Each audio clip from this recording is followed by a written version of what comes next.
Donc je suis très heureux de recevoir ce soir Jacques Lemierre. Alors je ne vais pas faire une présentation académique parce que j'aime pas que les gens soient réduits à leurs fiches Wikipédia ou autres sur Internet. Je vais plutôt faire une présentation très subjective parce que Jacques fait partie de mes amis. Et donc voilà, je le présenterai de manière très subjective.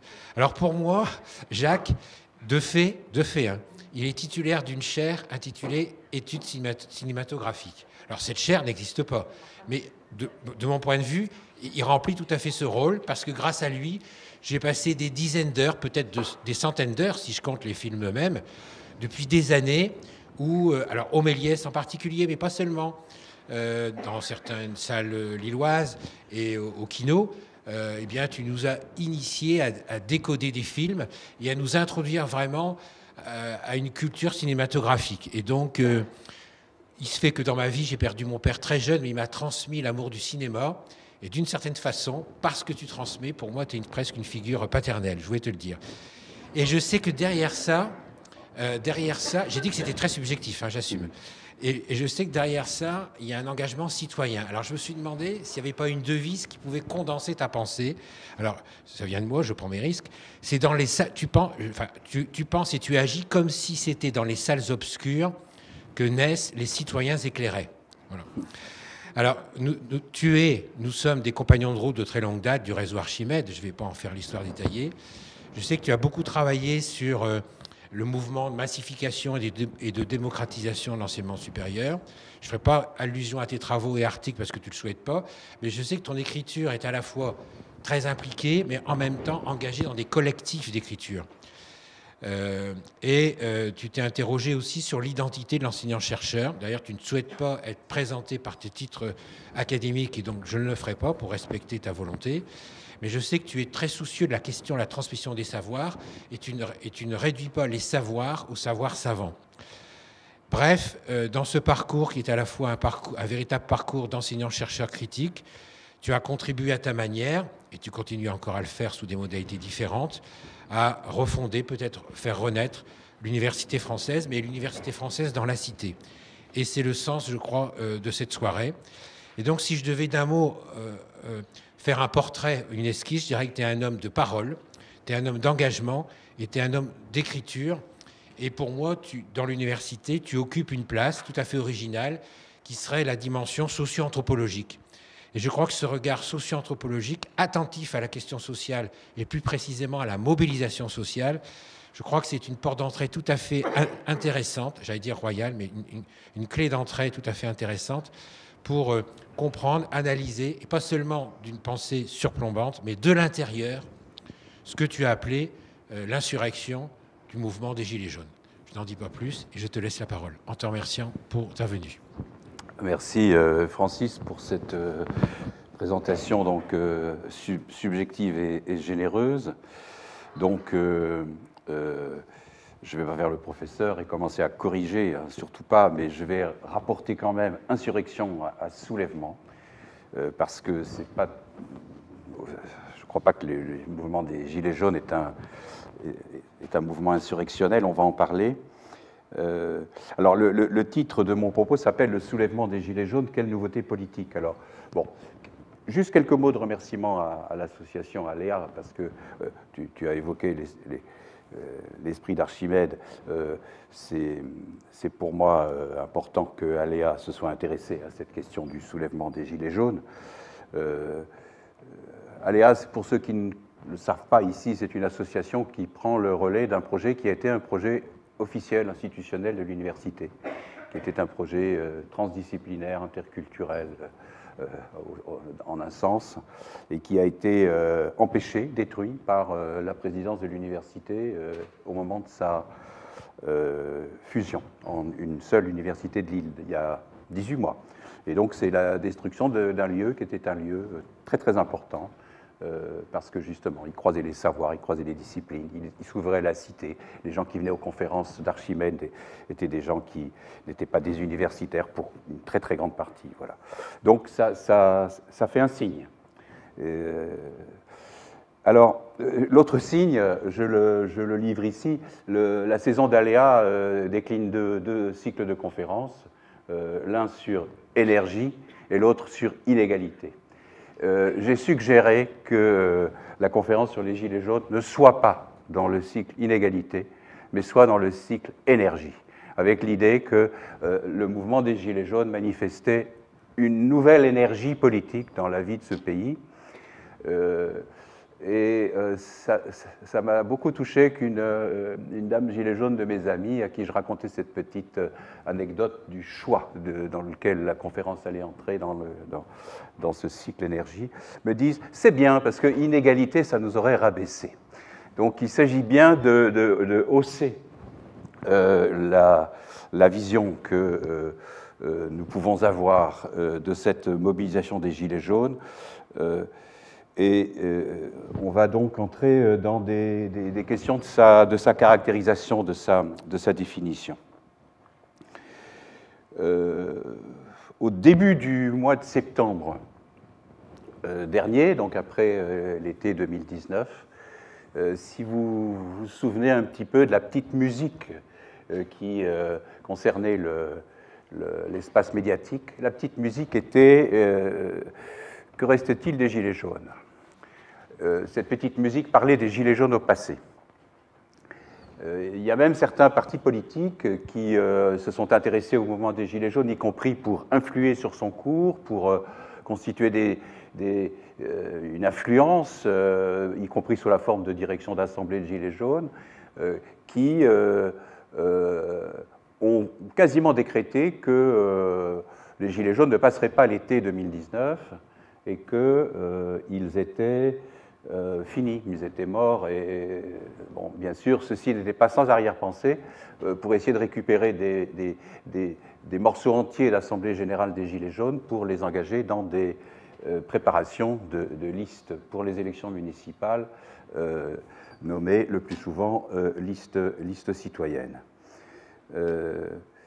Mais quelques observateurs de la presse plus prudente, un peu plus affûtés, quand ils posaient la question « Que reste-t-il des Gilets jaunes ?», disaient « Mais malgré la ténacité de ce qu'ils nommaient généralement des irréductibles qui continuaient à animer le mouvement », ils ajoutaient généralement quelque chose du genre « Mais tout de même, rarement un mouvement social n'a autant affecté la vie politique ».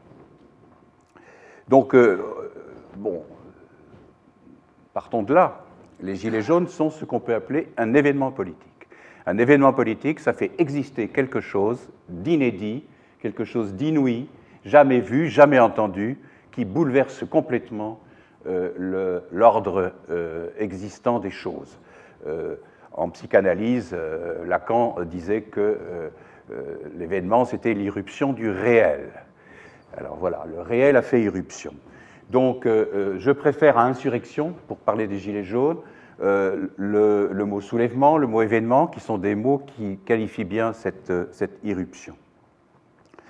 Et il faut commencer par dire une chose. C'est la raison pour laquelle le mot mouvement ne me semble pas très adéquat, et pour ma part, je ne l'utilise pas. S'il faut lui trouver un synonyme, je préférais celui de mobilisation, parce que dès qu'on prononce mouvement, on glisse vers mouvement social. Et si vous regardez bien, si vous écoutez bien, la plupart des commentateurs qui utilisent les grilles, disons, de ce qu'on appellera le mode parlementaire de la politique, ces grilles consistent à dire mouvement social. Eh bien non, ça n'est pas un mouvement social, ça n'est pas un mouvement social, et c'est pour cela qu'il a fait surprise et qu'il a aussi désorienté toute une partie de gens qui sans doute lui aurait fait meilleur accueil s'il avait ressemblé canoniquement à ce que sont les mouvements sociaux. Alors je vais m'expliquer sur cela. Je vais commencer par dire que les Gilets jaunes n'ont pas rassemblé une profession protestataire, et ils l'ont fort bien dit, fort bien chanté et fort bien crié à travers une de leurs interpellations fétiches qui est « Gilets jaunes, quel est votre métier ?» Ce à quoi voilà, ils répondent enthousiasmant « Gilets jaunes ». Donc, si le métier c'est Gilets jaunes, ça veut bien dire que la protestation n'est pas la protestation d'une profession. Et d'ailleurs, ils ont inventé le rassemblement sur les ronds-points. Le rassemblement sur les ronds-points, c'est le rassemblement des retraités, des chômeurs dans la journée, et à partir de la fin de la journée, de ceux qui ont quitté le travail et qui viennent sur le rond-point après le travail. Donc le rond-point est une invention qui a à voir avec le fait que ne se présente pas là une profession, une corporation protestataire. L'autre invention, c'est l'invention du samedi. Le samedi, qui a été nommé acte dès lors que, au lendemain du premier rassemblement historique des Gilets jaunes sur les ronds-points et les péages et les blocages de périphériques le 17 novembre 2018, ils ont nommé acte 2 le premier samedi de protestation qui a suivi le samedi 17 novembre. Et depuis, pas un samedi n'a manqué dans le calendrier, et donc on est arrivé, si je ne me trompe pas, à l'acte 64. Autre caractère donc de différenciation par rapport au mouvement social. Si c'était un mouvement social, il n'y aurait pas 64 actes. La durée de cette tenace mobilisation est absolument exceptionnelle. Donc elle doit bien ressortir d'une autre nature, d'une autre caractéristique profonde, d'une autre essence, c'est-à-dire d'un autre essentiel dans la définition des Gilets jaunes. Il faut donc aller au-delà de tous les commentaires qui ont pu être faits sur certaines nouveautés, y compris d'ailleurs sur celles que je viens de nommer. Les autres nouveautés, elles ont beaucoup intéressé la sociologie et la démographie. Ce sont les caractéristiques socio-professionnelles de ceux qui ont rejoint cette mobilisation. Ce sont les modes de mobilisation utilisant les technologies de l'information disponibles en notre temps, notamment les réseaux sociaux. Ça, je n'en parlerai pas, ça a été abondamment commenté, mais ça a été abondamment commenté au point, d'une certaine façon, de ne peut-être pas aller chercher derrière cette donnée objective ce qu'on appellera la subjectivité politique de cette mobilisation. La subjectivité, c'est la conscience, c'est l'esprit de la chose, et ce n'est pas les objets de la chose. Il y a dans le soulèvement des Gilets jaunes une puissance subjective absolument nouvelle. C'est de ça que je me propose de vous parler. Une des premières données de cela, c'est ce qu'on voit ici, avec ce qui est écrit sur les gilets. Donc, on n'a pas le temps de visiter tout ce qui est écrit sur les gilets, mais je donne le conseil à ceux qui ne l'auraient pas encore fait d'aller voir soit les livres, soit les sites qui sont composés de photographies de ce que les Gilets jaunes ont écrit sur leurs gilets. C'est le roman du pays, mais roman au sens d'une affirmation d'idées. Et pas d'une fiction, enfin d'une affirmation d'idées sur le réel qui ne soit pas une fiction. Cette photo, je suis Raymond, je l'ai prise à l'Assemblée des Assemblées, à un moment de pause de l'Assemblée des Assemblées de Montceau-les-Mines, qui était la 3e Assemblée des Assemblées, après celle de Commercy en janvier et celle de Saint-Nazaire en mars. Nous sommes donc à la fin du mois de juin, les derniers jours du mois de juin, et je vais raconter l'histoire de ce gilet, parce que je n'ai pas pu parler ce jour-là avec Raymond. Mais j'ai retrouvé Raymond, toujours avec son gilet, à l'assemblée suivante qui s'est tenue au tout début du mois de novembre à Montpellier. Et donc j'ai pu dire à Raymond que son gilet m'avait beaucoup intéressé, que j'avais d'ailleurs commencé déjà à en utiliser la photographie. Raymond ne s'appelle pas Raymond, il s'appelle François. Il est un ancien mineur de Moselle, de mines qui ont été fermées au début des années 2000. Ça fait partie des dernières mines en fonctionnement en Lorraine. Et il faisait partie, et il fait partie toujours, du rond-point de Saint-Avold, donc au nord de Metz. Quelle est l'histoire de ce gilet? C'est que Raymond, qui est une figure centrale dans l'animation du rond-point de Saint-Avold, un jour a piqué un coup de gueule en disant « ça ne va pas, vous ne portez pas les gilets jaunes ». Il y avait deux bonnes raisons de porter les gilets jaunes. D'abord, l'affirmation de soi comme gilet jaune. C'est comme ça qu'on apparaît, c'est comme ça qu'on est, c'est comme ça qu'on va aussi s'adresser aux gens, rallier les gens, interpeller le pouvoir. Mais il y a aussi une autre raison, c'est que le rond-point, ça peut être dangereux pour des raisons de circulation automobile et que c'est mieux quand même de mettre son gilet. Et François, qui n'avait jamais porté le gilet, arrive le jour suivant avec un gilet sur lequel il a écrit, par clin d'œil à son ami Raymond, en lettres qui ne peuvent pas être plus grosses et plus capitales, « Je suis Raymond ». Il s'appelle François, et si vous retournez le gilet, et si vous regardez ce que François a écrit sur son gilet, côté face, c'est écrit « François le Français ». Voilà. Bon. Ce sont des mineurs à qui, si vous dites « mais là… Gilets jaunes, pas de syndicat. Si vous leur dites, mais vous avez une expérience syndicale en tant que mineur. Ah oui, ça, mais c'était une autre époque. C'était une autre époque. Très intéressant. Aujourd'hui, bon, pour juste donner quelques nouvelles de ce qui préoccupe le rond-point de Saint-Avold, c'est d'avoir acheté un terrain, une vieille bâtisse sur le terrain, de retaper la bâtisse, d'en faire une maison du peuple, et à côté de la maison du peuple, de faire des jardins avec des potagers pour qu'on puisse nourrir les gens qui ne se nourrissent pas. La maison du peuple comme lieu de réunion, le potager comme lieu et cause de solidarité et d'entraide. Voilà ce que des anciens mineurs, qui considèrent que les syndicats, dans leur vie et leur expérience, c'était une autre époque, sont en train de faire à Saint-Avold. Le « Je suis Raymond » et le gilet, bon, je ne vais pas trop y insister parce qu'on comprend ça assez vite, mais il faut quand même le dire, c'est que la mobilisation des gilets jaunes, qui certes ne va pas renoncer jamais à la capacité de décision collective, se présente comme une mobilisation où chacun parle en son nom.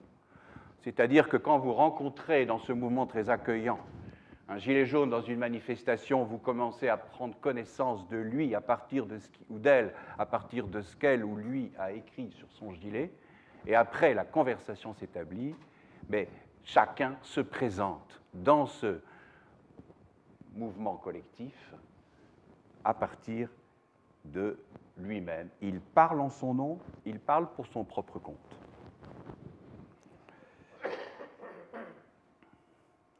C'est sans aucun doute une caractéristique des mobilisations d'aujourd'hui, des mobilisations populaires d'aujourd'hui.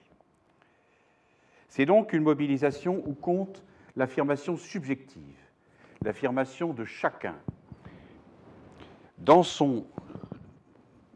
sous son propre nom, pour son propre compte, dans un soulèvement qui va se présenter hors organisation, hors parti et hors syndicat, et qui est fondamentalement fondé sur l'affirmation de valeurs. C'est un point sur lequel je reviendrai. Au point que cette affirmation de valeurs par les Gilets jaunes va constituer l'affirmation d'une légitimité qui leur est propre et d'une autre légitimité que celle de l'État. Je commence par illustrer cette question de l'apparition des valeurs. Je la développerai ensuite. C'est la chanson des Gilets jaunes. qui est une chanson qui aujourd'hui est devenue la chanson de beaucoup de Français et de beaucoup de Français qui protestent dans les manifestations contre le projet de loi sur les retraites en particulier, mais pas seulement. On a même entendu des avocats récemment la chanter. On est là même si Macron ne le veut pas, on est là pour l'honneur des travailleurs et pour un monde meilleur. L'honneur des travailleurs. Donc voilà, là j'accroche un mot qui relève de la morale, honneur. Mais sans vous décliner toute une série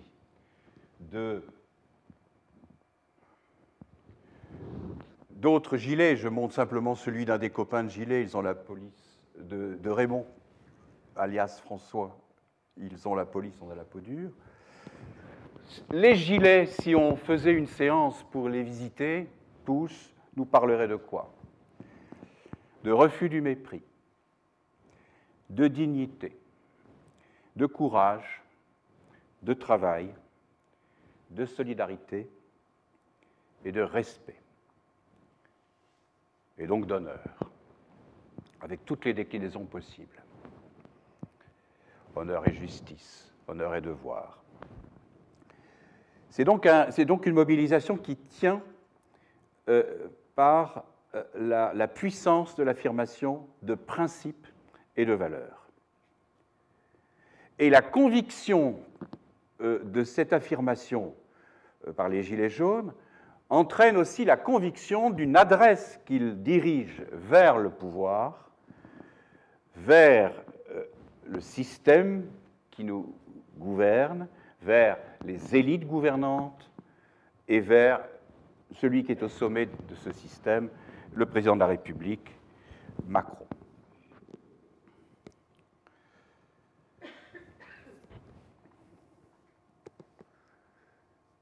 À partir de ce point essentiel, je voudrais décliner les choses sur trois champs de remarques, de façon à éclairer aussi ce qui est patent aux yeux de tous aujourd'hui, c'est qu'en France, et c'est là qu'est l'énergie, grâce aux Gilets jaunes et depuis les Gilets jaunes, nous avons devant nous le développement d'une crise de légitimité du pouvoir. Alors, les points que je vais développer vont être les suivants. Je vais essayer d'illustrer d'une part l'idée que nous sommes dans un face-à-face entre deux légitimités hétérogènes, celle des Gilets jaunes et celle du pouvoir d'État. Le deuxième point que je développerai, c'est la manière très singulière avec laquelle les Gilets jaunes s'en sont pris à l'État et non pas au capital, au patron. Ils s'en sont pris à l'État du point de vue du mode de traitement par l'État des gens de ce pays. Et ils ne s'en sont pas pris au patron du point de vue des conditions du travail et du paiement du travail. Ce point a fait d'ailleurs problème pour beaucoup de gens, y compris au premier chef les syndicats, quand ils les ont vus surgir, en suggérant que les Gilets jaunes se trompaient de cible. Après tout, bon, c'est peut-être pas trop cruel de rappeler que Philippe Martinez, à la veille du 17 novembre, fait une déclaration dans laquelle il dit que la CGT ne saurait s'associer à cette mobilisation parce qu'il s'agit d'un mouvement patronal. Bon. On pourrait pas être trop cruel, contextualiser. Bon. Moi, je suis en train en ce moment de travailler à une chronologie politique extrêmement détaillée du mouvement des Gilets jaunes depuis le 17 novembre, y compris en amont du 17 novembre. Donc, on voit comment la conscience que les uns et les autres vont avoir de ce mouvement s'approche, se précise, s'améliore. Mais je dis bien que là, mon propos, c'est de dire ce qui est, à mes yeux, essentiel du point de vue du mouvement des Gilets jaunes, qui constitue leur caractéristique propre, leur essence. Autant qu'on puisse bien évidemment parler des Gilets jaunes comme d'une d'une chose homogène, ce qu'elle n'est pas. On est devant un objet qui n'est pas homogène, mais cet objet qui n'est pas homogène, il a néanmoins des points de constitution qui lui sont, d'ordre essentiel. Donc ça, ce sera le deuxième point, c'est-à-dire les gilets jaunes, entre la question de l'État et la question du capital. Et puis le troisième point, ce sera la question de l'apparition dans la mobilisation des Gilets jaunes de signes et de symboles et de repères historiques qui sont de l'ordre de la représentation de la nation, de la question nationale, des signes nationaux, parmi lesquels la Marseillaise et le drapeau rouge. Ici, puisque j'ai mis cette photographie, on est à Lens le samedi 18 mai 2019, manifestation régionale des Gilets jaunes des Hauts-de-France. Cette dame écrit donc « Ni antisémite, ni fasciste, ni homophobe, haineuse, point d'interrogation, oui envers les inégalités, certaines violences. Quand l'injustice devient loi, la résistance devient un devoir. » Donc voilà, c'est celle que j'ai choisie comme illustration de la dimension morale, cette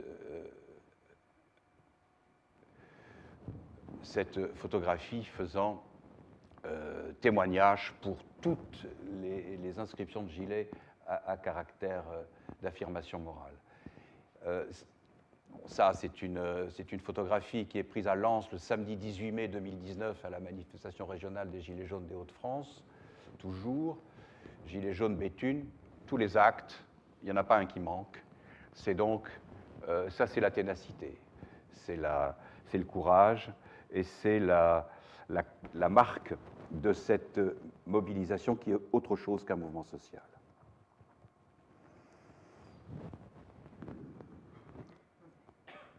Et j'avançais parce que je voulais arriver à cette illustration de ce qui sera mon troisième point, Gilets jaunes et dimension nationale. Voici une photographie qui est prise à Lille, dans le quartier Vauban. Et j'isole donc le drapeau tricolore sur lequel il est écrit 1789, 1968, 2018. On est à l'acte 13 des Gilets jaunes à Lille le samedi 9 février 2019.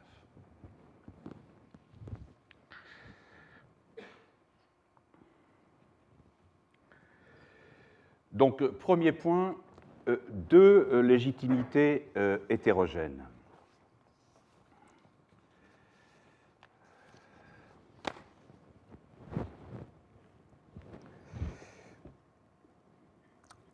La légitimité de l'État, elle est fondée sur le monopole de l'écriture de la loi et de la proclamation de la loi et du maniement des outils de la loi.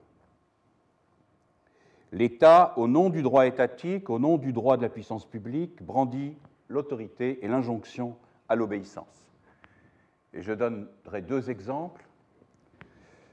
Un qui m'a beaucoup frappé, me promenant dans une commune de l'Ardèche, où je vais voir le fronton de la mairie, et où je lis « République française, hôtel de ville, obéissance à la loi ». C'est-à-dire que la devise républicaine a été ainsi transformée. C'est très intéressant parce que ça veut dire que derrière la devise républicaine, qui n'est pas toujours complètement crue, si j'en crois ce qu'a écrit ce manifestant à Lille le 9 février 2019, acte 13, liberté provisoire, égalité illusoire, fraternité dérisoire, obéissance à la loi. Mais si vous entendez bien l'officier de police qui, quand il va décréter qu'il est temps de se disperser ou que la manifestation est dans un secteur qu'il ne juge pas autorisé et qu'il va faire ce qu'on appelle la dernière sommation, la dernière phrase, la dernière expression qui accompagne cette proclamation de la dernière sommation, cet appel à la dispersion, c'est obéissance à la loi. Ça, c'est la légitimité étatique. Quand Macron, au nom de la légitimité étatique, juridique, légale, s'adresse aux citoyens, il leur dit en substance, vous devez obéir à la loi. Et il s'agit bien aussi d'en appeler à une subjectivité. Eh bien, les Gilets jaunes, eux, sont dans une autre subjectivité et sont dans un autre type de construction de légitimité. Qu'est-ce qu'ils disent? Nous, le peuple, nous, les Gilets jaunes, nous sommes légitimes. Et nous sommes légitimes à partir de quoi? À partir de nos principes et de nos valeurs. Celles que j'ai nommées tout à l'heure. Des valeurs qui sont mises en avant et opposées à celles du pouvoir d'État pour cause du mépris que l'État manifeste vis-à-vis des vies réelles des gens. Au regard des situations immorales de privilèges et de corruption, jugées insupportables par les Gilets jaunes au regard de l'appauvrissement des vies populaires. Il y a donc dans leur démarche une primauté des principes et des valeurs. Ils font de la morale une question première de la politique et une question qui est donc de la plus grande importance. Ça n'est pas la morale au sens philosophique, c'est la morale dans un sens politique. En tout cas, c'est une politisation de l'idée de morale.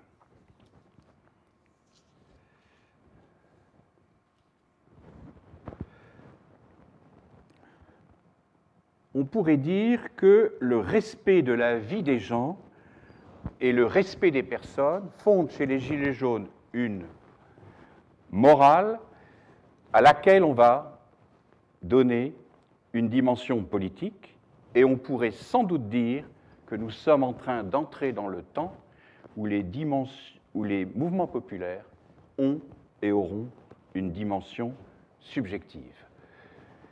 Je ne sais pas si vous avez tourné vos regards vers ce qui se passe au Chili, dans une situation qui est certes historiquement différente, mais avec des amis, nous sommes en train de travailler sur une confrontation de la situation au Chili et la situation des Gilets jaunes. On est dans le même élément. Vous avez une mobilisation au Chili dans une situation où, selon un dernier sondage d'opinion, le taux de confiance mesuré par un sondage pour les partis politiques est de 1%. Et vous avez une mobilisation qui porte bien évidemment sur des éléments très concrets de la vie et de la survie populaire, mais qui a un enjeu politique majeur qui est la sortie d'une constitution dite démocratique qui a été écrite à l'époque de Pinochet. Et donc, la question de qu'est-ce que c'est qu'une constitution politique. Eh bien, dans ce mouvement chilien, qui a ses propres caractéristiques, qu'il ne s'agit pas de nier en le rapprochant d'autres situations dans le monde, vous avez cette dimension morale comme dimension politique.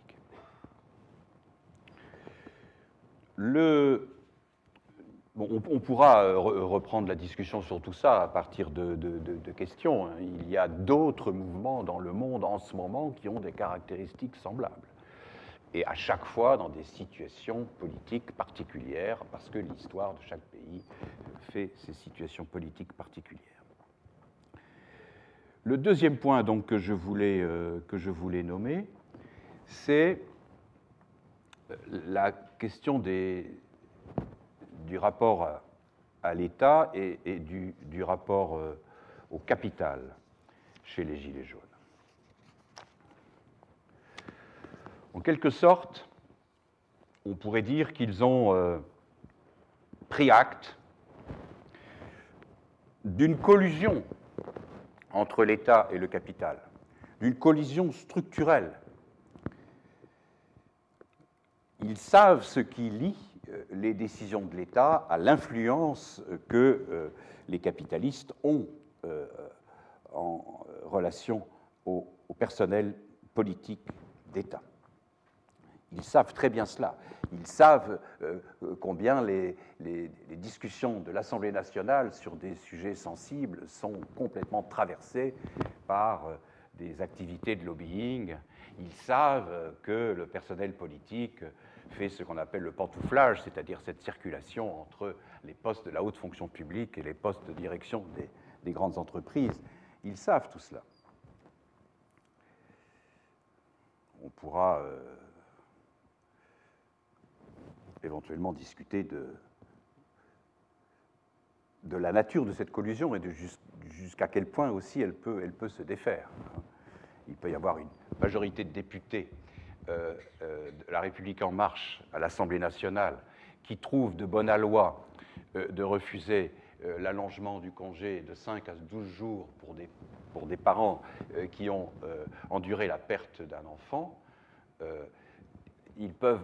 On peut voir cela tout en sachant que le MEDEF n'y était pas favorable et que le MEDEF trouve très, très supportable et tout à fait acceptable qu'un tel congé passe à 12 jours. Il y a des gens au MEDEF en ce moment qui sont en train de s'inquiéter du régime annoncé de plus grand usage de la capitalisation pour les retraites par les très hauts cadres, parce qu'il y a des gens au MEDEF qui savent très très bien quelle est l'histoire des systèmes de retraite par capitalisation quand il y a des krachs boursiers et des explosions de bulles financières. Et donc on a entendu ces temps derniers des dirigeants du MEDEF dire mais il serait peut-être prudent de laisser les cadres, y compris les hauts cadres, dans un système de retraite par répartition. Et le MEDEF rappelle étonnamment, de temps en temps, en ce moment, qu'il n'a pas demandé la réforme des retraites. Bon, là, j'ouvre une parenthèse sur quelque chose qui s'appelle l'autonomisation de l'État par rapport à la société civile, sachant que dans la société civile, il y a bien évidemment des forces d'argent, des forces de capital et des forces économiques qui ont des logiques de fonctionnement qui ne sont pas les logiques de l'État. Je ferme ça. Je reviens au rapport des Gilets jaunes à la question de l'État. En rapport aussi au fait qu'ils ne se sont pas présentés comme une profession protestataire et qu'ils se sont présentés comme une mobilisation de tous, les Gilets jaunes s'en sont pris à l'État parce qu'ils savent, ils mesurent tout ce que l'État décide encore. Peut-être contre l'idée que l'État n'aurait, en économie mondialisée et ouverte, plus de marge de manœuvre. Il y a des gens qui disent ça. Économie mondialisée, l'État n'a plus aucune marge de manœuvre. En tout cas, voilà, les Gilets jaunes feraient preuve qu'on peut considérer que l'État a encore des marges de manœuvre et que c'est à lui qu'il s'agit de s'adresser.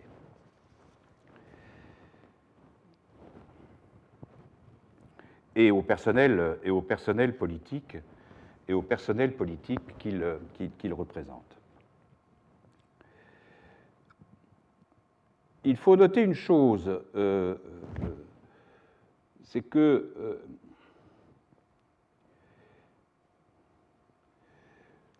les mots d'ordre du type anticapitaliste, révolution et tout le monde déteste la police, qui constituent le triptyque des slogans de l'anticapitalisme, sont apparus assez tard dans le mouvement des Gilets jaunes et ils sont importés en lui par des gens qui ont rallié les Gilets jaunes avec un tout autre lexique que le lexique des Gilets jaunes.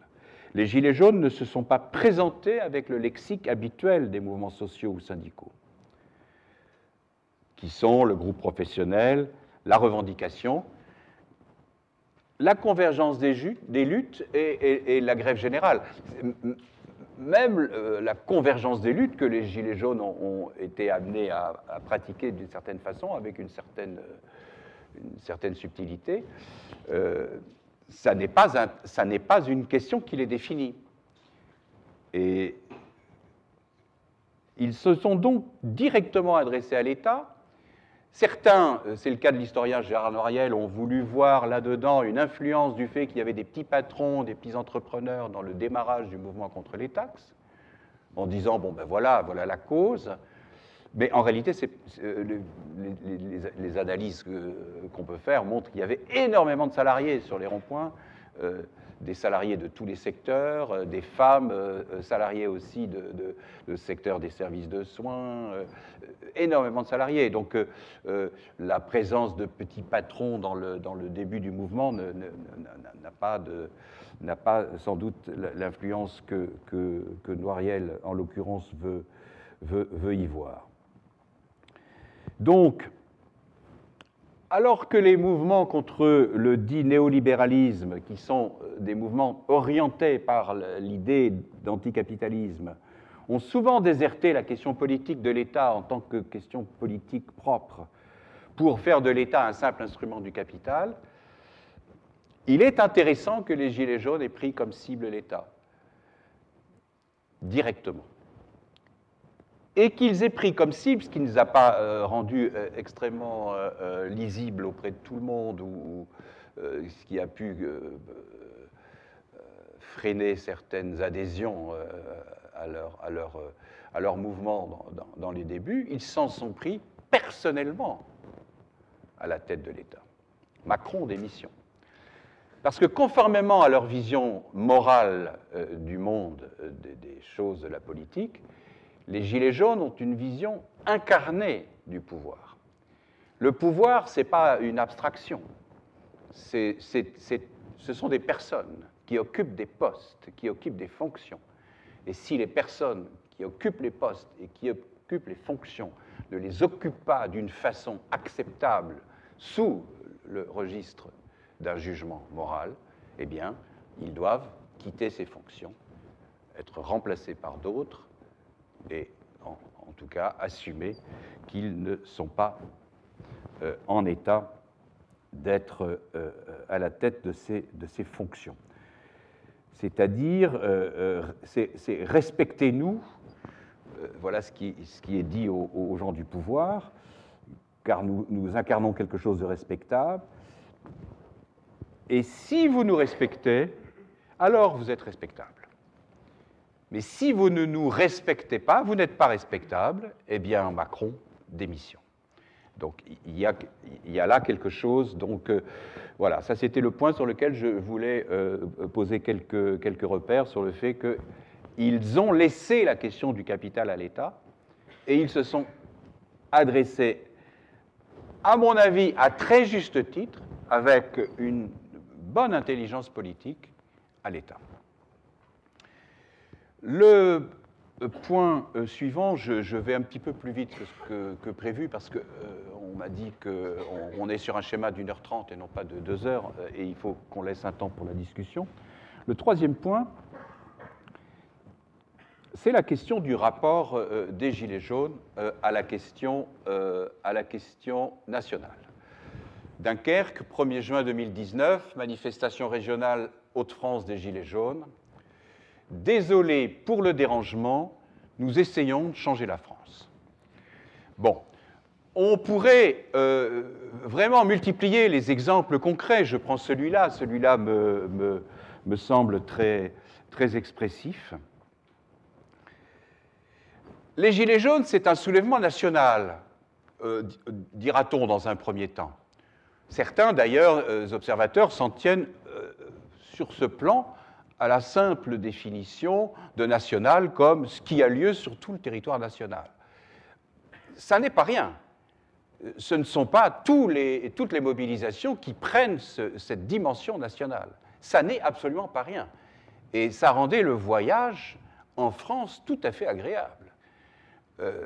Plus agréable que d'habitude. Puisque vous pouviez traverser la France et dans une région pour faire soit du travail, soit des vacances, et rencontrer des gilets jaunes du lieu qui, dans leur esprit qu'ils sont une grande famille, ne manquaient pas de vous donner quelques bons tuyaux sur la façon dont les gilets jaunes s'y étaient pris dans la région pendant les temps écoulés.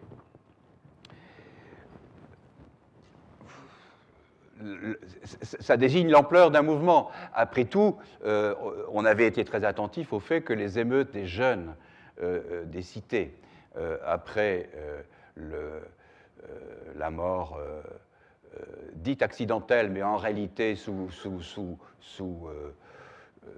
effet d'une poursuite de police, puis de l'inaction de la police à sauver les 2 jeunes qui sont morts dans un transformateur à Clichy-sous-Bois, en fin octobre 2005, les émeutes de novembre 2005, on avait été très frappé par le fait qu'elles avaient diffusé, y compris dans des cités, des banlieues de très petites villes du pays. Donc ça désigne l'importance d'un mouvement, le fait que ça ne soit pas localisé à quelques lieux du pays. Mais les Gilets jaunes, ce n'est pas ça, national. C'est pour ça qu'il faut dire plus. Il faut dire que cette mobilisation a un caractère national et que c'est ce caractère national qui a mis en crise la légitimité politique du pouvoir. Alors, de quoi s'agit-il ?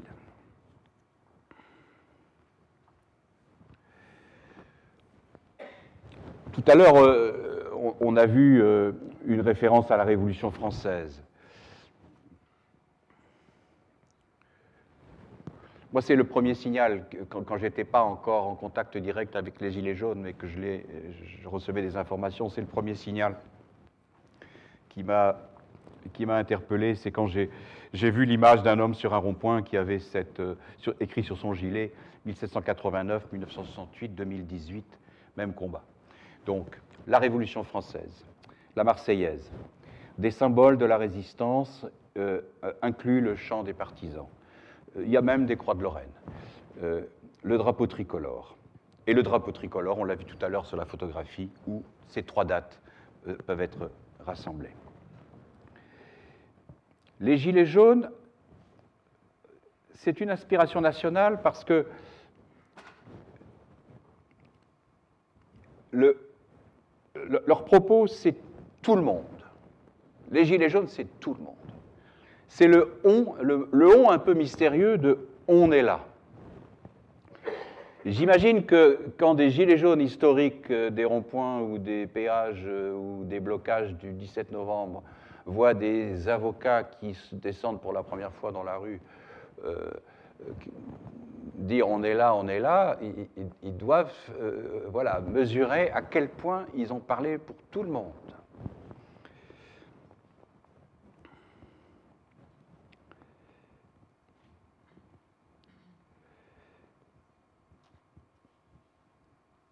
Alors, qu'est-ce que c'est que ce « on » dans « on est là » ? En tout cas,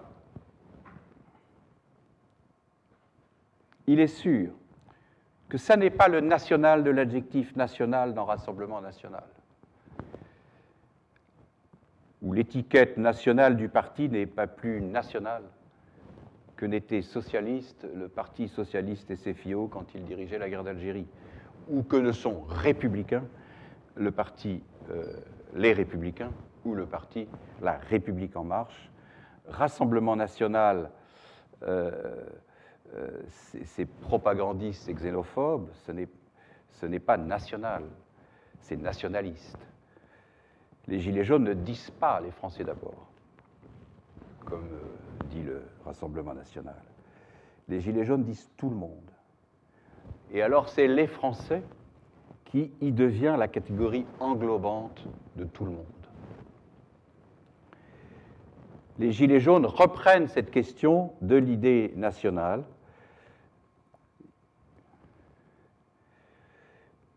Ils ne se sont pas présentés à l'État dans une figure de négociation avec une panoplie de demandes faites à l'État en se faisant représenter, je n'ai pas abordé ce point, mais le refus d'être représenté, le refus de la chaise de négociation que le gouvernement leur avait présentée à la fin du mois de novembre de façon plus ou moins discrète.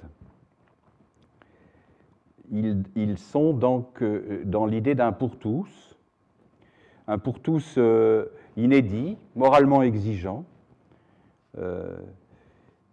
qui sans doute a à voir avec ce qu'ils ont éprouvé sur les ronds-points quand ils ont fait connaissance et échangé sur leur vie, qui se sont rendus compte qu'ils avaient été isolés pendant des années, chacun chez soi, et qu'ils retrouvaient ce qu'ils appellent la fraternité et la solidarité. Il y a une phrase très souvent prononcée par les Gilets jaunes qui consiste à dire sur les ronds-points, on a trouvé la fraternité, maintenant il s'agit de reconquérir liberté et égalité.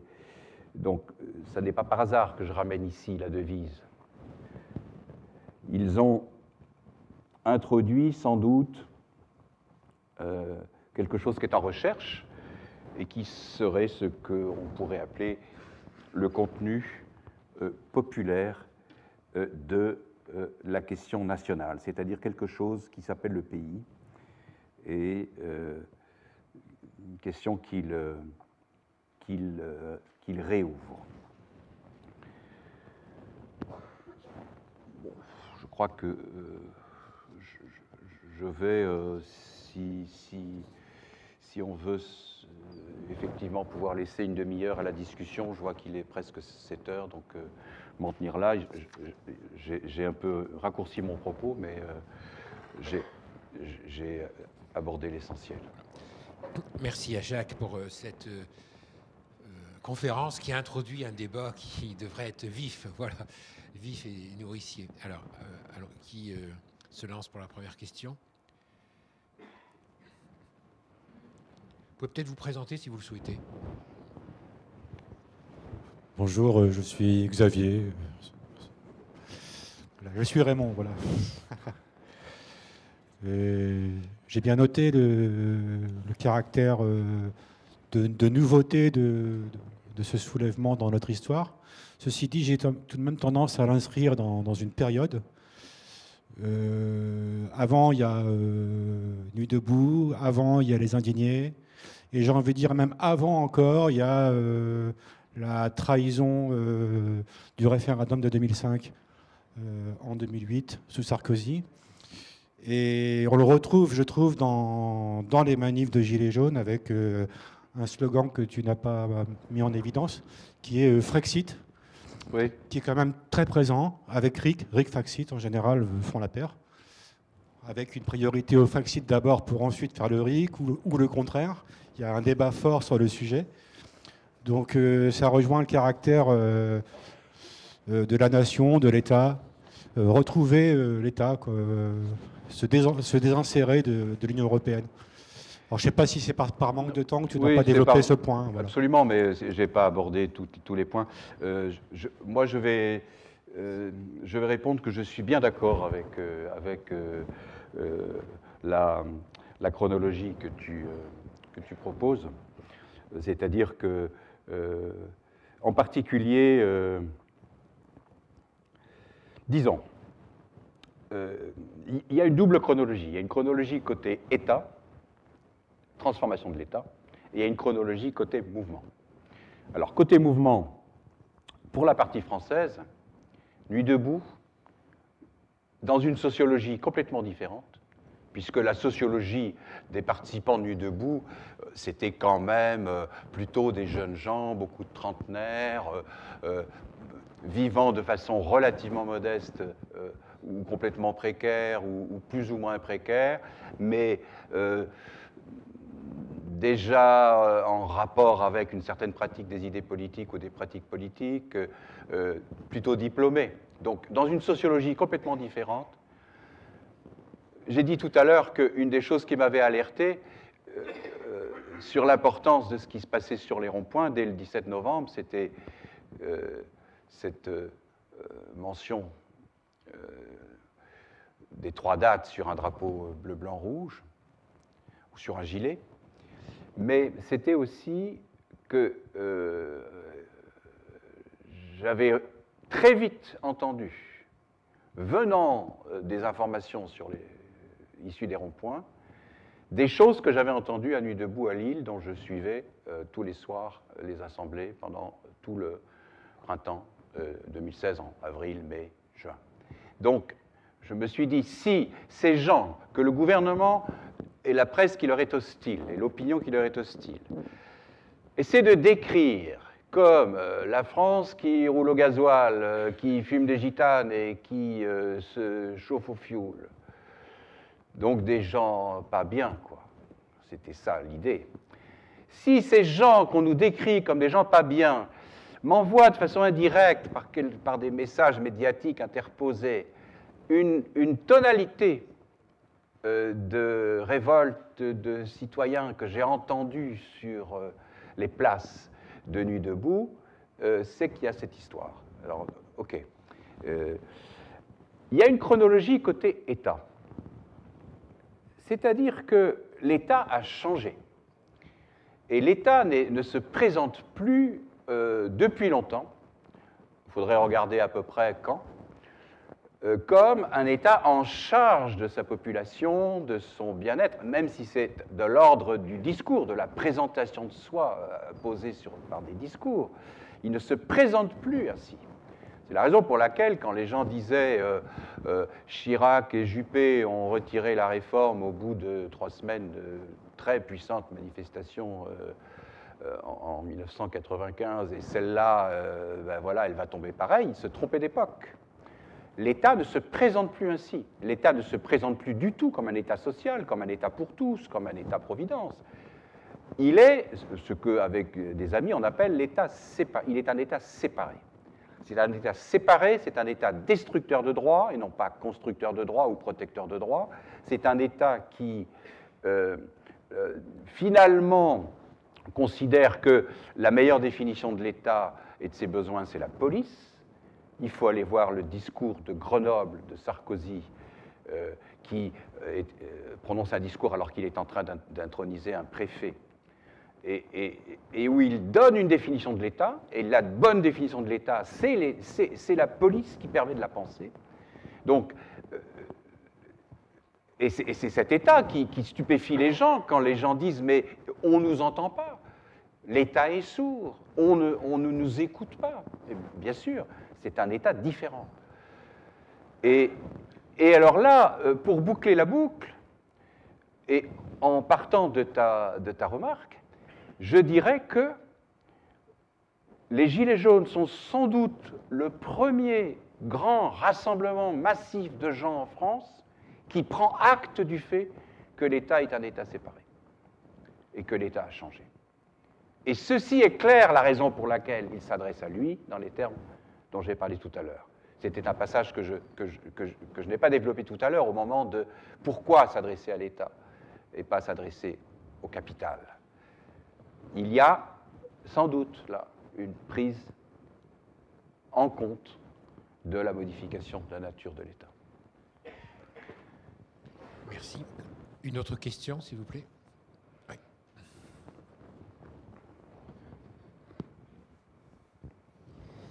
Oui, bonjour. Moi, je m'interroge sur une possible contradiction. En tout cas, j'aimerais bien avoir une explication sur le principe d'une présentation du gilet jaune se présentant en son nom et en même temps des gilets jaunes qui semblent homogènes face à une demande à l'État. Ce qui supposerait que les gilets jaunes sont homogènes et non pas dans une diversité. Donc je m'interroge sur le « ils savent, ils connaissent », ce qui supposerait qu'ils sont une unité homogène, et en même temps, de l'autre côté, ils représentent qu'eux-mêmes, puisque c'est ce que tu as dit à un moment donné dans le propos, ce qu'on peut comprendre, hein. Mais j'aimerais comprendre cette nuance qui est importante. Et autre chose aussi, l'aspect capital, c'est-à-dire qu'il s'adresse à l'État, mais il ne s'adresse pas finalement au capital ou au patron, ce qui, parfois, dans la rue, dans l'expression même du rapport à l'objet, du rapport à l'espace, du rapport au lieu, pourrait traduire finalement qu'ils s'en prennent aussi au capital. C'est une question. Moi, je crois qu'il n'y a pas de contradiction. Je crois que ce sont les caractéristiques des nouveaux mouvements d'aujourd'hui. C'est-à-dire, ça va être comme ça. C'est comme ça et ça va être comme ça. C'est-à-dire que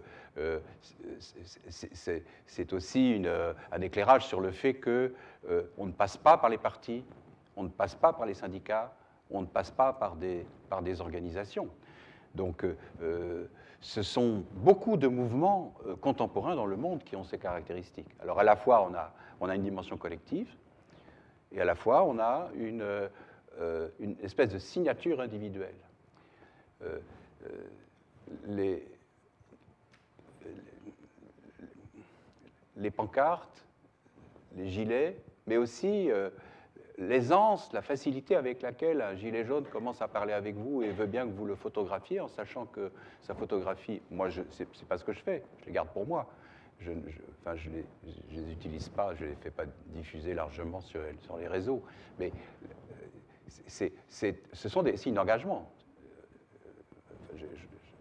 Donc, pour moi, il n'y a pas de contradiction. C'est-à-dire, les mobilisations populaires seront ainsi et sont déjà ainsi. Et le fait qu'elles sont rendues possibles par les technologies qui permettent de communiquer rapidement, de se rassembler rapidement, ça n'est qu'une écume des choses. C'est ainsi. Et c'est pour ça que les partis politiques et les organisations politiques traversent des périodes si difficiles. Alors voilà, moi je constate cela et j'en rends compte. Et je pense qu'on gagne à identifier que c'est une caractéristique des mouvements d'aujourd'hui, des mouvements contemporains. Alors sur la question capital et État, je ne suis pas sûr d'avoir compris le point sur lequel tu souhaites que j'en dise plus. Il semble que les Gilets jaunes s'en prennent aussi à la représentation du capital, sur la question de la répartition des richesses, par exemple. Oui. Sur le fait qu'aux Champs-Élysées, ils s'en prennent aussi farouchement à un capital qui semble déployer des moyens considérables, alors que de l'autre côté, il y a des gens des infirmières par exemple, qui demandent à avoir des moyens pour la santé, pour les hôpitaux. Il semble que cette expression des Gilets jaunes se soit manifestée fortement, même considérablement, lorsque tout d'un coup, il y a un édifice religieux emblématique du territoire qui, tout d'un coup, fait cause commune et réunit des moyens financiers considérables en quelques jours, alors que des corporations, des métiers, des populations dont font partie les Gilets jaunes, j'insiste un petit peu sur ce point, dans leur diversité d'expression, dans leur mouvement, parce que si on regarde, à mon avis, la nuance de ce mouvement, il y a des nuances importantes, même s'il y a une conjugaison commune, il y a des nuances et des couleurs importantes. Alors, mais sur le capital, il me semble qu'ils l'expriment aussi clairement et qu'ils s'en prennent aussi au capital. Alors, deux choses. D'abord, du point de vue de la précaution, un peu de méthode, quand moi je dis les Gilets jaunes, par commodité de langage, je désigne ce qui me semble être le noyau subjectif central du mouvement. Je sais très bien que, analytiquement, il faut en passer par là. C'est-à-dire que donc je ne déplie pas à chaque fois la phrase le noyau subjectif essentiel de ce qui se donne dans le réel par la mobilisation des Gilets jaunes. Donc ça, c'est une chose. Ce qui veut dire que, bien évidemment, il y a des colorations différentes. Et il y a aussi de la matrice 17 novembre des Gilets jaunes qui va faire son chemin et son expérience dans les tout premiers mois. Il y a des différences aussi des uns et des autres, des Gilets jaunes par rapport à d'autres, quant à la réception de ce qui leur est proposé de l'extérieur pour venir alimenter la protestation et la durabilité de la protestation. tous les gilets jaunes ne crient pas Castaner, nique ta mère. Tous les gilets jaunes ne crient pas anticapitaliste. Il y a des luttes de chants, il y a des luttes de mots d'ordre tout à fait intéressantes. Il y a des moments où tout d'un coup, les chants historiques des gilets jaunes viennent recouvrir les chants, disons, de l'opinion structurée sur l'anticapitalisme et l'affrontement direct avec l'État. Parce qu'il y a d'autres formes d'affronter l'État. Alors, sur les symboles qui sont des symboles du capital, ou de la richesse, ou de la surrichesse, il faut rappeler aussi autre caractéristique des Gilets jaunes. Ils sont les premiers à avoir déplacé la géographie des manifestations parisiennes. Les manifestations parisiennes, de façon historique, sont cantonnées dans l'Est et le nord-est parisien, ou le sud-est parisien, mais pas dans l'Ouest. Les quartiers de l'Ouest parisien, qui sont des quartiers du pouvoir politique, financier, économique, médiatique et diplomatique, ont fait immédiatement, ont été les lieux des premières manifestations des Gilets jaunes. Donc, alors, puisque je parle de leur façon d'occuper l'espace public, ils ont aussi inventé une autre manière de manifester. La manifestation des Gilets jaunes, elle s'arrête quand elle veut. Elle travaille à l'intérieur du cadre temporel qui lui a été autorisé quand elle est autorisée. Bon, on nous a donné de 14h à 17h30. Bon, ben, c'est de 14h à 17h30. Mais on s'arrête si on trouve que la police nous fait marcher trop vite. Et il y a des choses incroyables qui se passent. J'ai vu une manifestation de Gilets jaunes à Lens s'arrêter dans une Ducasse. La police pensant extrêmement périlleux que la manif des Gilets jaunes passe à côté du manège des autotamponneuses, pensant que les Gilets jaunes allaient casser tout ça, détruire tout ça. Mais les Gilets jaunes sont, comme disait Mao Tse-tung, comme un poisson dans l'eau, dans les fêtes populaires du Pas-de-Calais. Et les Gilets jaunes sont allés acheter leurs tickets. Et ils ont pris les... Offerts en plus. Eh ben voilà, ils ont pris les autotamponneuses et le bigophone. Et c'était on est là, en autotamponneuse. Et les flics étaient dépités d'avoir mis en place tout un dispositif pour protéger le manège des autotamponneuses. Voilà, c'est une petite incise. C'est sur la manière d'occuper l'espace public. Mais je reviens à la question. Les symboles de richesse, de surrichesse, type Fouquet's, BlackRock, etc. C'est bon. Alors, quand ils sont attaqués à l'initiative de Gilets jaunes. Et quand ils ne sont pas attaqués à l'initiative d'autres manifestants qui ont une autre doctrine et qui est une autre théorie politique, qui est l'insurrectionnalisme, ce qui n'est pas la doctrine des Gilets jaunes, raison pour laquelle j'étais prudent sur insurrection. Quand ils sont attaqués, ils sont attaqués au nom du fait, et c'est pour ça qu'il n'y a pas de contradiction, que les Gilets jaunes sont parfaitement conscients de la collusion entre l'État et le capital. Ils sont conscients de la collusion, mais ce n'est pas une contradiction que, conscients de la collusion, on demande des comptes à l'État. C'est-à-dire, leur politique, c'est de demander des comptes à l'État, comme j'ai essayé de l'expliquer tout à l'heure. Donc, voilà. Et puis, j'espère que je réponds. Oui, bon. Tu m'entends? C'est bon? Oui, bonsoir Jacques. J'aime bien la phrase dite sur l'irruption du réel en ce qui concerne les Gilets jaunes, puisqu'en finalement, au départ, on a un peuple qui exprime avant de transgresser. Et finalement, quand on voit la transgression qui a immergé les rues, je pense aux Black Blocs, qui, eux, disent anticapitalistes. C'est eux qui ont intégré, sont les antifas du mouvement, qui ont intégré chez des gens qui ne savaient pas le fait qu'on pouvait dire anticapitaliste, et on dit des tas de choses qu'on ne disait pas dans ce mouvement et qui sont aussi insufflées par le mouvement transgressif des Black Blocs. Donc ma question est, pourquoi est-ce que la transgression devient maintenant le maître mot, hein? Maintenant, si on lâchera rien, on lâchera jusqu'à la mort, hein. On entend des choses dans les rues qui sont extrêmement transgressives. C'est-à-dire ça a été trop loin, on n'a pas fait tout ça pour rien.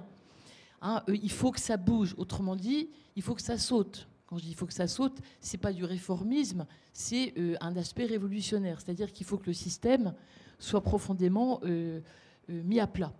Ma question est, si on écoute Lacan, si l'irruption fait réel à ce point-là, et que finalement ce qui est attaqué à la tête du pont, c'est le père tyrannique et tout-puissant qui est Macron, jusqu'où va aller le trublion sale gosse de la rue, qui a compris que pour exister et grandir, il devait absolument tuer le père.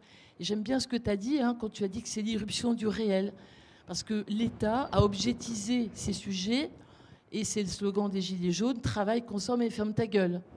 Hein, ne pense pas, continue à nourrir mon système de père tout-puissant et tyrannique, ça nourrit mon système et ça te laisse dans l'infantilisme de la non-pensée. Et je trouve que c'est rendre un peu hommage à Lacan, de comprendre ce qui se passe dans la transgression du peuple infantilisé par rapport à ce père tyrannique, hein, contre lequel le peuple se rebiffe. Donc ma question est, si on projette cette insurrection, comment est-ce qu'on peut la projeter justement par rapport aux lois universelles d'une transgression et d'une toute-puissance? Qu'est-ce que ça donne, ça, en général, dans la projection d'un peuple? Moi, je ne vais pas tirer des cartes de voyants, mais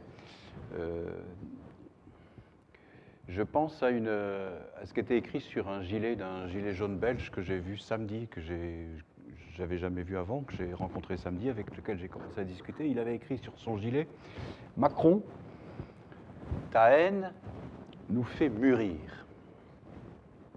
Alors ça, j'aime bien ça, parce que dans nous fait mûrir, il y a l'idée de la transformation, il y a l'idée de tout ce qu'on apprend, de tout ce qu'on peut méditer, tout ce qu'on sait aujourd'hui qu'on ne savait pas avant.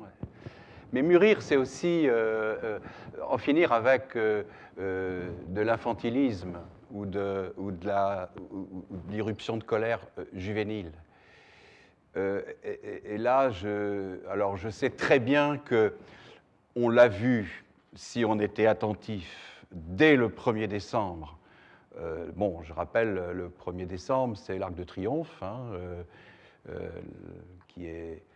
La police est dépassée, les gilets jaunes, ou des porteurs de gilets jaunes, prennent l'Arc de Triomphe. C'est à partir de ce moment-là aussi que l'État, parce que comme disait Victor Hugo, l'émeute, 1832, l'émeute, c'est dans Les Misérables, l'émeute étire les muscles de la police. Hein, donc, quand on va assez loin, 1er décembre, l'Arc de Triomphe, les Gilets jaunes triompheront, l'avenue Kléber, etc., bon, c'est là que l'État va changer sa doctrine de maintien de l'ordre. C'est là qu'il va dire, fini le maintien de l'ordre à la manière antérieure, c'est-à-dire distance entre la police et les manifestants de façon à éviter le contact. On va au contact, hein, la police va au contact. Donc, la haine nous fait mûrir. Ta haine nous fait mûrir, Macron. Mûrir, vraiment, c'est le conseil que je donnerais volontiers, mais sans le paternalisme de mon âge, à des jeunes gens qui pensent en ce moment que le critère de la victoire, c'est la destruction d'une banque ou d'un distributeur bancaire. Moi, j'ai une règle fondamentale sur cette question dite de la violence. C'est, un, qu'on nomme toutes les violences, et deux, que la violence contre les hommes et les femmes, ça n'est pas de la même nature que la violence contre les biens matériels. Pour les biens matériels, il y a des assurances. Donc, je ne lance pas d'appel. Mais ce que je veux dire, c'est que parlons des mutilés, parlons des blessés. Je n'ai pas du tout parlé de ça, mais j'ai les chiffres ici. Hein. Ils sont 3000 gilets jaunes sont allés en justice et ont reçu des peines d'emprisonnement, dont certaines ont pu être aménagées et d'autres pas. 2 policiers ont reçu dans la même période de temps des peines avec sursis. 3000, 2. Bon. Les détails, bon. Donc, ce que je pense, c'est que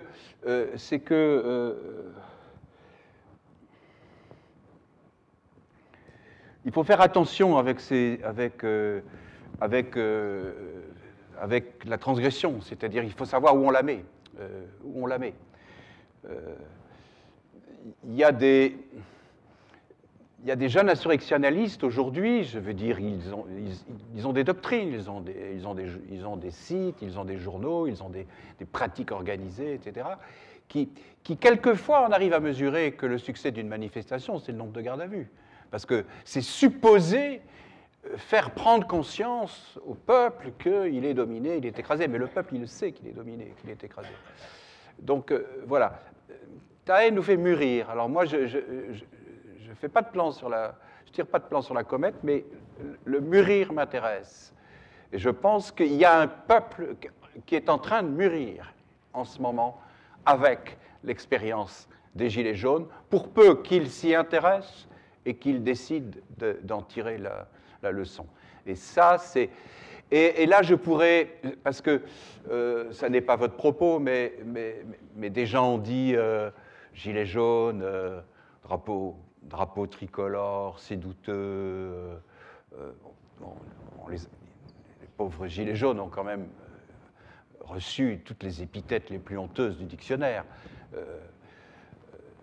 y compris celles de xénophobes. Mais j'ai un souvenir très fort de la manifestation de Calais le 17 février 2019, c'est-à-dire exactement 3 mois après le début du mouvement. 300 personnes dans Calais. Cette ville qui a été chauffée à blanc par l'extrême droite dans la détestation des exilés et des réfugiés. Pas un mot contre les étrangers.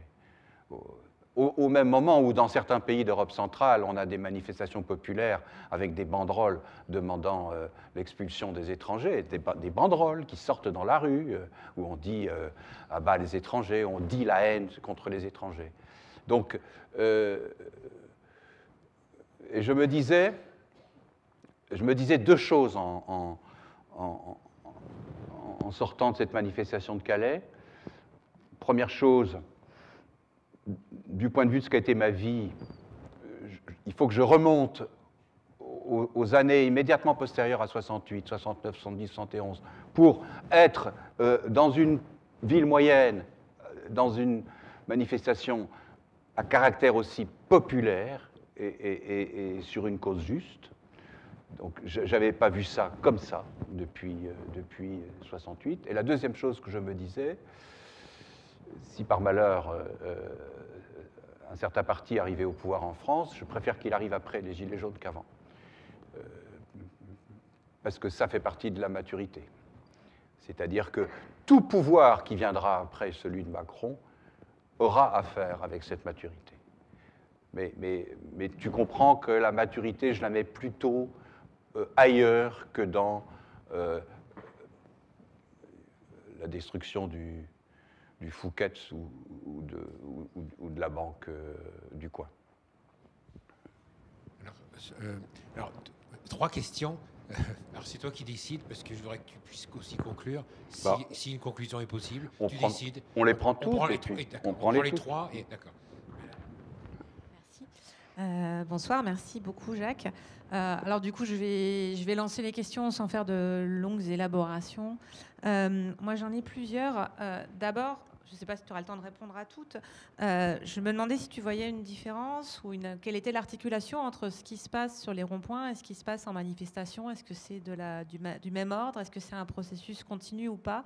D'autant que tu soulignes que Il y a une territorialisation extérieure aux grandes villes qui est très importante et qui donne un caractère national. Et en même temps, il y a des grands moments parisiens avec des spécificités. Donc voilà, j'aimerais savoir ce que... Et puis j'ai une question qui concerne la subjectivité générale. Je ne suis pas sûre d'avoir bien compris ce que tu appelles la subjectivation en morale ou bien la politisation de la morale. Mais j'ai une autre question sur cette dimension de subjectivité qui sont à la jonction de l'individuel et du collectif. Moi, je n'ai participé à aucune manifestation, mais dans plusieurs assemblées auxquelles j'ai assisté, j'ai été très frappée par le fait que beaucoup de gilets jaunes disaient que finalement la dimension collective pouvait éluder la question des divergences internes. C'est-à-dire qu'on n'avait pas nécessairement à discuter l'hétérogénéité des points de vue, si divers soient-ils, parce que l'essentiel c'était de faire un tout. Proposition qui m'interpellait politiquement et en tant que militante. Alors, tu as choisi, mais je pense que quand tu dis j'ai tiré les points de subjectivité, tu as choisi ceux qui t'intéressent le plus, et de fait, je partage ton intérêt pour cela, mais il y en a d'autres. Donc, est-ce que voilà, comment peut s'articuler ces deux niveaux et qui du coup rendent compte aussi d'une hétérogénéité qui arrive à se dépasser. Et ma dernière question en ouverture, tant pis si on ne répond pas à tous, mais on discutera, c'est aussi pour qu'on continue à réfléchir, c'est comment tu vois les enjeux, enfin comment tu vois dans la nouvelle période, alors pour le coup de mobilisation sociale, retraite et divers secteurs, moi je crois qu'il y a une forte influence des Gilets jaunes, notamment parce qu'il y a une prise de conscience dans les rangs de ces nouvelles mobilisations, déjà qu'ils vivent la même répression étatique, que l'État est sourd, on retrouve les mêmes dimensions, et puis peut-être aussi qu'il faut manifester autrement que d'habitude. Voilà, quel est ton sentiment sur cette séquence? Bon, je vais répondre rapidement, mais je vais répondre... il y en a déjà 3, là.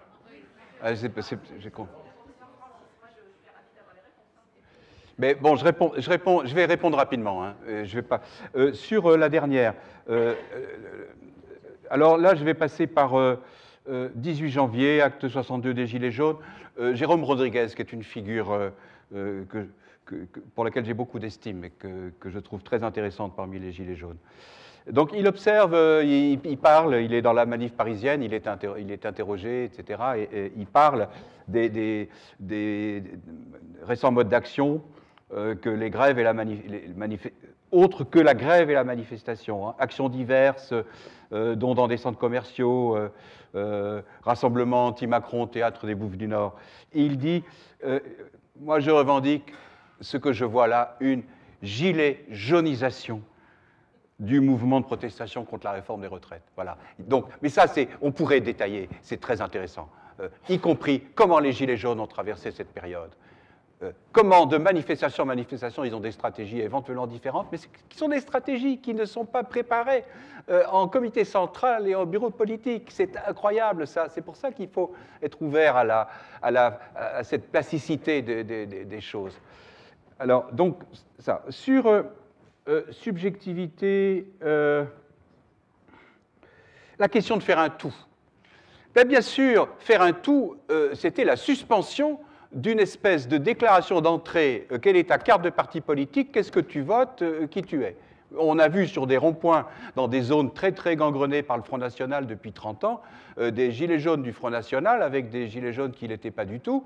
Et puis, eh bien, on faisait connaissance. Et puis, il se passait des choses. Et puis, bon, alors, il y a cette suspension. Ça peut être une faiblesse. Et il y en a une autre de faiblesse, qui est quelque chose qui met toujours en péril le mouvement des Gilets jaunes. C'est la traversée d'une période électorale. Alors, la traversée d'une période électorale municipale, c'est peut-être un peu moins grave qu'une période type européenne ou enjeu national, etc. Les Gilets jaunes ne sont pas pour la représentation. Ils sont pour le RIC, le référendum toute matière, donc ils sont contre la représentation de type parlementaire. Et alors, certains votent, d'autres ne votent pas, on ne parle pas de ça, où on essaie de pas trop en parler. Bon, je ne peux pas détailler là, mais il faudrait analyser la façon dont ils ont traversé les élections européennes. Ça a fait du grabuge dans certains groupes. Il y a eu des déclarations sur les élections européennes un petit peu contradictoires, dans les mêmes textes par ailleurs. Bon, voilà. Donc ça, bien évidemment, ça fait partie de c'est la rançon un peu de ce type de rassemblement. Par ailleurs, les assemblées. Alors, les assemblées, pour les juger, il faut savoir un peu aussi qui s'en occupe. Hein, parce que moi, je pourrais témoigner de l'extrême différence qu'il y avait entre une assemblée régionale qui se passait dans les Flandres, avec les ronds-points d'Hasbrook, de Dunkerque, et puis une assemblée lilloise très, très sous pression du syndicat Sud et de la France Insoumise, dans lequel on ne voit plus véritablement le gilet jaune historique, si je puis dire. Je ne vais pas sanctuariser le canal historique des gilets jaunes, mais quand même, les gilets jaunes du début ont apporté des choses qu'il ne faut pas perdre. C'est quelque chose de très important. Sur rond-point manifestation, eh bien, l'articulation du début, c'est les ronds-points, c'est le lieu où nous nous connaissons, où nous nous organisons, où nous sommes proches. Les manifestations, c'est le lieu où nous nous rendons visibles à tout le pays. Ça, c'était l'articulation du début. Et puis, il faut savoir que ce gouvernement savait très bien ce qu'il faisait quand, le 15 décembre, environ, à peu près partout, il a commencé à attaquer les ronds-points et à les détruire. C'est-à-dire que jusqu'au 15 décembre, la gendarmerie, dans les campagnes, vient s'informer de ce qui se passe. Et puis, à partir du 15 décembre, on a des cordons de gendarmerie qui viennent empêcher les prises de péage et qui viennent empêcher les ronds-points de continuer. Le gouvernement a bien compris que les ronds-points étaient un lieu fondamental d'interconnaissance et d'organisation. Ils ont détruit des lieux d'organisation. Quant à la manifestation qui continue à être l'acte hebdomadaire, questionner un gilet jaune de province sur pourquoi il va à Paris, questionner un gilet jaune de Paris sur pourquoi il va à la manifestation de Paris, Paris, c'est la vitrine, c'est la capitale de la France, c'est là que les gilets jaunes interpellent le pouvoir, et ils l'interpellent un peu moins proche depuis qu'ils sont interdits des quartiers de centre-ville, mais ils l'ont interpellé au plus proche des lieux de pouvoir dans les premiers temps, ce qui a fait vraiment grand peur au pouvoir. Voilà, donc ça c'est... Mais je vais très vite là. Alors, l'ultime question.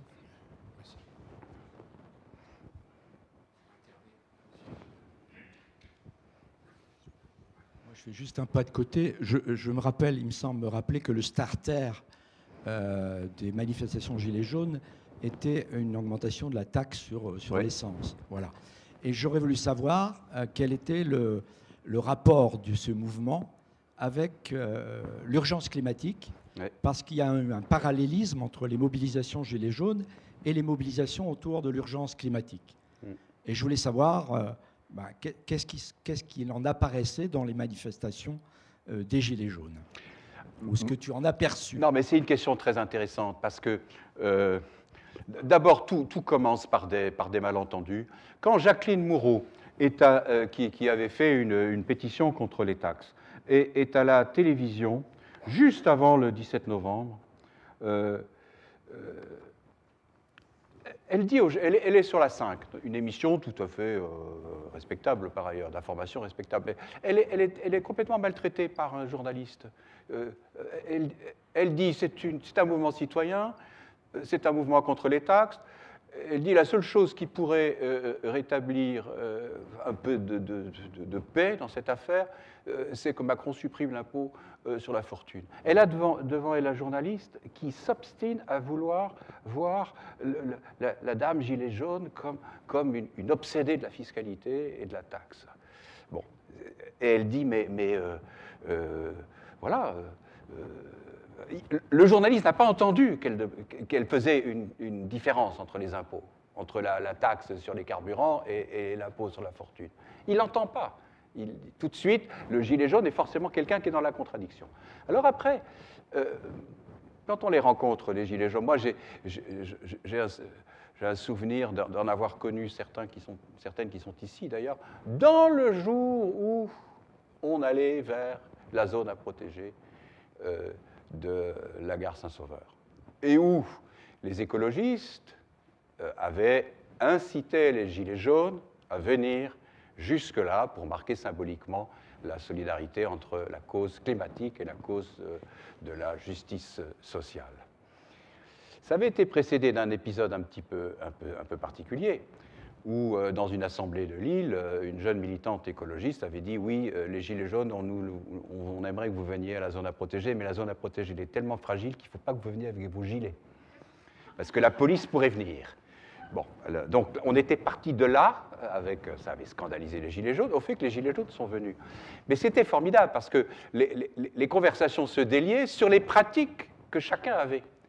Et c'est là qu'on découvrait des Gilets jaunes avec des pratiques de vie écolo et minimalistes, bien plus cohérents que la moitié des petits bourgeois urbains de ma classe sociale, qui sont écolos à géométrie variable, parce qu'ils ont aussi un petit peu plus de pouvoir d'achat qui leur fait décoller un peu du minimalisme. Voilà, donc moi, je n'ai pas de souci là-dessus. Et ceux que j'ai rencontrés dans les assemblées des assemblées, à Monceau ou à Montpellier, le grand charme de ces assemblées, ce n'est pas tant la fiction d'une construction démocratique, d'une structuration nationale. C'est la rencontre. C'est la rencontre avec les gens des ronds-points, du Massif central, des Alpes, des Pyrénées, de toutes les... Et là, franchement, il n'y a pas de souci. Hein. Il n'y a pas de souci. Je pense qu'il ne faut pas se soucier du fait que les Gilets jaunes ont compris qu'il y a une urgence climatique. Merci à toi, Jacques. Je pense que ça mérite des applaudissements chaleureux.